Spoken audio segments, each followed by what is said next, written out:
Hi everybody, I'm Calvin. In this video, we are going to learn how to become masters of the Smokestack puzzle in Titanic Adventure Out of Time. The Smokestack puzzle being one of the last obstacles that we face before retrieving Willie's notebook. As we're navigating this maze, we find these crates that are stacked in our way at seemingly random places. What isn't necessarily revealed to you, though, at the surface, is that the game spawns these crates in predetermined patterns upon entering this maze. And there are 4 possible patterns, each one having their own unique solution. Depending on which pattern you're dealt, you have to go either left or right in the correct way in order to find the path to the top and get the notebook.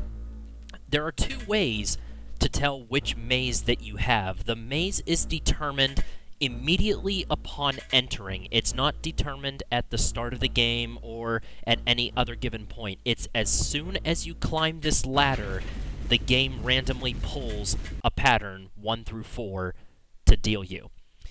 So the first way is to open up this life preserver menu and hold the shift button while clicking on help.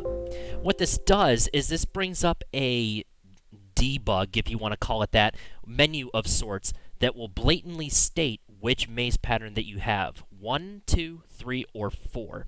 And in this case, it's maze 3 that we have.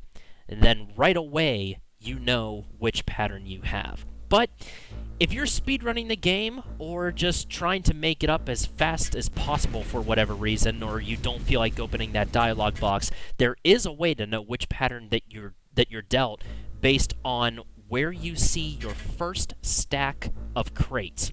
To accomplish this, you go up the ladder that's immediately in front of you at the start upon entering, and then you turn right. If the game allows it, you move to the right and repeat, climbing up again and moving to the right. By this point, at the latest, you'll know exactly which maze that you have. It can be narrowed down even further just by the first level alone. So we climbed up, here we are again. If you do not see any crates on the first level after moving to the right, in this case we don't. There are none. I'll do this again. Climbing up, turning right, moving right. No crates. There were no crates visible. In that case, you either have maze 1 or 2. You immediately know that.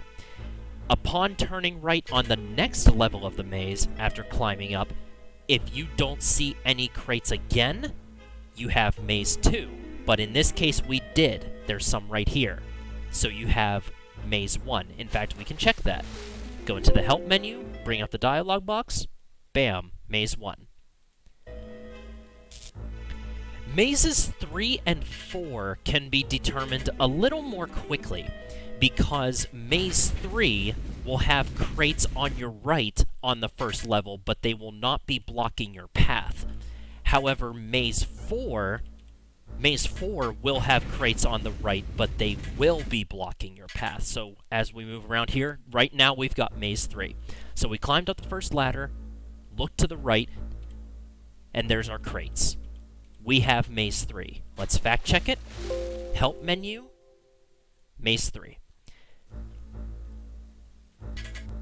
If we had maze 4, as soon as we climbed up here, we wouldn't be able to move to the right. These crates would be on our way. If we had maze 4, they'll be immediately blocking your path. Now, based on which maze pattern that you have, the solution is the same every time. I have them all typed out, which we'll see in a minute. And if you're having trouble remembering the exact solution to any particular maze, or you don't have the solutions in front of you, a good rule of thumb to go by is, after going up the first ladder, if the game allows you to go right, then go right. That's a very cheap way to do it. However, there are a couple caveats to this. There's 2 major exceptions, one of them being absolutely detrimental to your game, and the other one will just be a minor hindrance. In Maze 3, there's a fork, I think, on either level 5 or 6, where you can go to either the left or the right, and you have to go left there. If you don't, it's a dead end. If you go to the right and then go up, you'll be at a dead end. It's a small inconvenience, but it's easily corrected. Maze 2, on the other hand, in fact, we actually have Maze 2 right now. See? Maze 2. Maze 2, on the other hand, has a huge... it'll be a huge blow to your game if you follow this unwritten rule. So we'll go to the right, and then we'll go to the right again. Now we know we don't have any crates, so it's Maze 2. If we go up again, now if you're following that same rule, you can go right. However, if you go to the right, you're essentially stuck. You're gonna get lost in a sea of crates everywhere. There's a whole bunch of dead ends if you go this way, and there's seemingly no way out. So the solution to this is you have to go to the left 3 consecutive times. Left, left, left.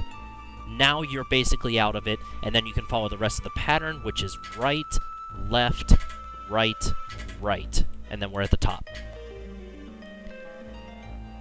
The last obstacle is that once you actually reach the top itself, so let's go down here. So we have Maze 2 again. Maze 2's solution is right, right, left, left, left, right, left, right, right.